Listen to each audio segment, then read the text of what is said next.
To our April edition of the SpEd Teacher Cohort. This week we are looking at COSFs, which are the Child Outcomes Summary form. If you do not work with ECSE students, this would maybe be a good time to check off of this video, but if you are interested and you don't work with ECSE, you are certainly welcome to stay. So first, what is a COSF? I don't know if anyone really calls it by the Child Outcome Summary form. So whenever we talk about this, we're always going shorthand with it. So why do we do them? First, it's to measure the impact of investment that a building is accessing and the quality for children and families with services. So the form that is filled out is what gives that information to MDE. Next is to provide data for federally required performance reporting, which includes state performance plans, annual performance reports, and the state systematic improvement plan. All of the information that is gathered is annually reviewed and put into these programs at MDE. And it's also tracked, which is pretty interesting to see how things change over the years with the effectiveness of our programs. And third is to support and evaluate the efforts of Minnesota's early hearing detection and intervention systems, more commonly known as EHDIs. So when we do a COSF, we're looking at 3 outcomes. The first one is how is a child doing with positive social emotional skills? Second is their acquisition and use of knowledge and skills. And third is the use of appropriate behavior. COSFs use a 7-point scale for rating a child's functioning in each of the 3 outcomes I just listed. So teams must understand the developmental continuum that leads to age-expected functioning.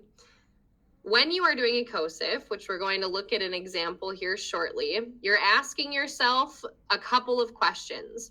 First, are the skills and behaviors demonstrated what one would expect for that child's age? If they aren't, are those of a younger age being displayed? Are there skills and behaviors that come just before their age is expected, or are they functioning much lower? And if not, are they like those of a much, much younger child? So when we're thinking of these things of, well, is the child close to what's age expected? Or as they get farther off from what is expected, that's how our 7-point scale works. So when do we complete a COSF? So per child, you are completing COSFs at the entrance of Part C when they qualify, at the exit from Part C, their entrance to Part B, and their exit from ECSE just before going into kindergarten. The only time that you can check 2 boxes when you fill out a COSF is when you're exiting from Part C and then the child has qualified for Part B.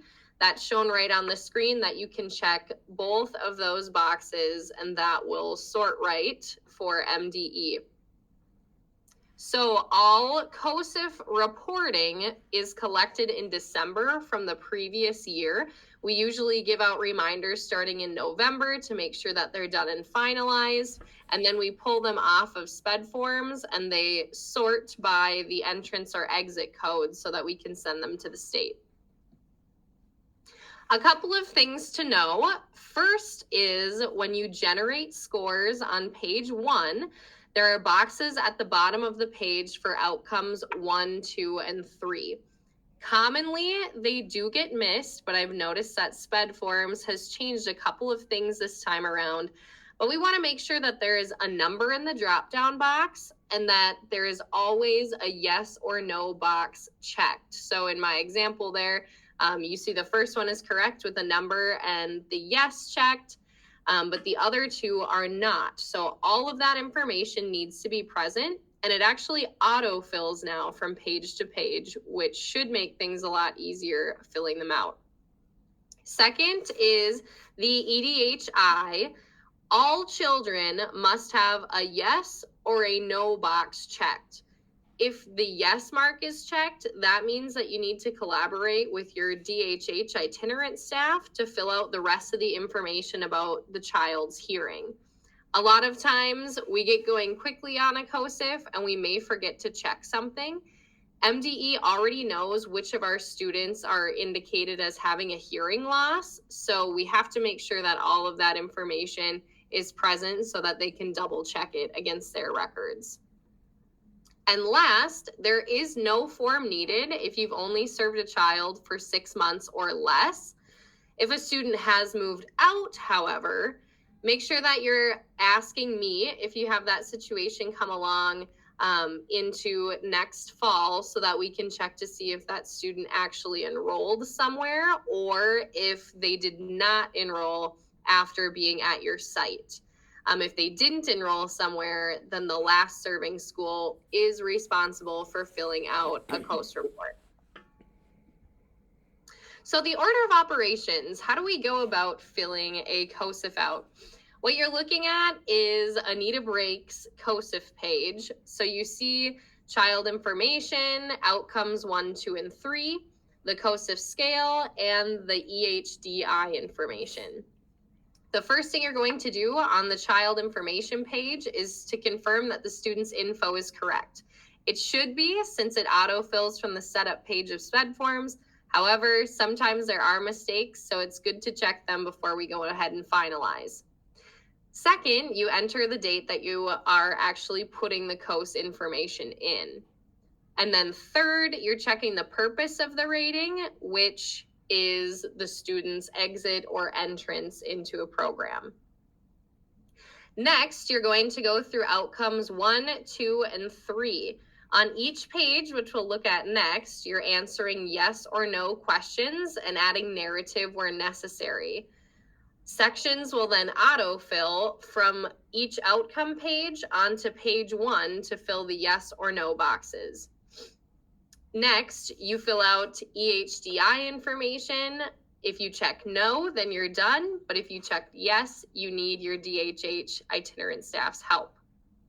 And lastly is to go back to child information, scroll down to the bottom of the page and double check that all numerical and yes or no scores have generated at the bottom of the page.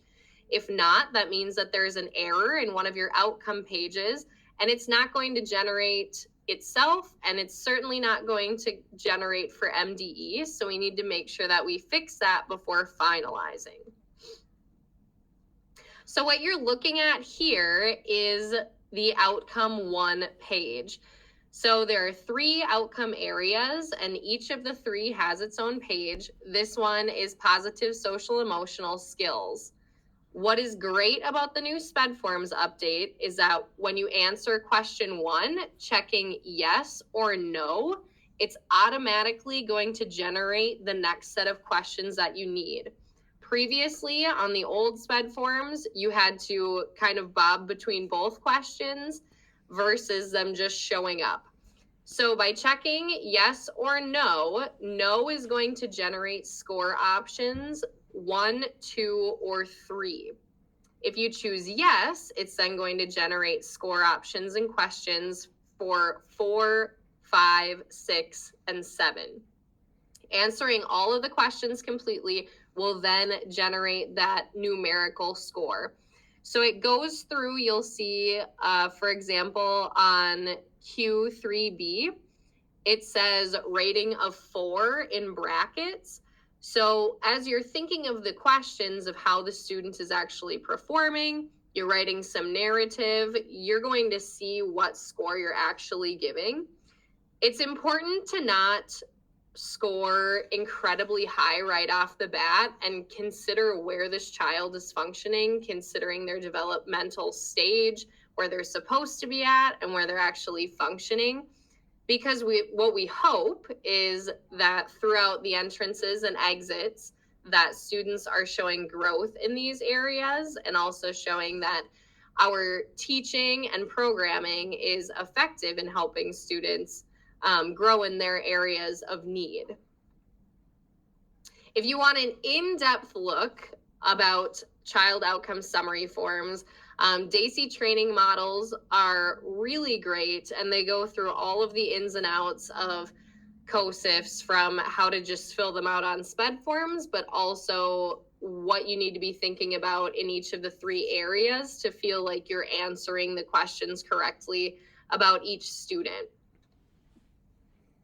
Does anyone have any questions?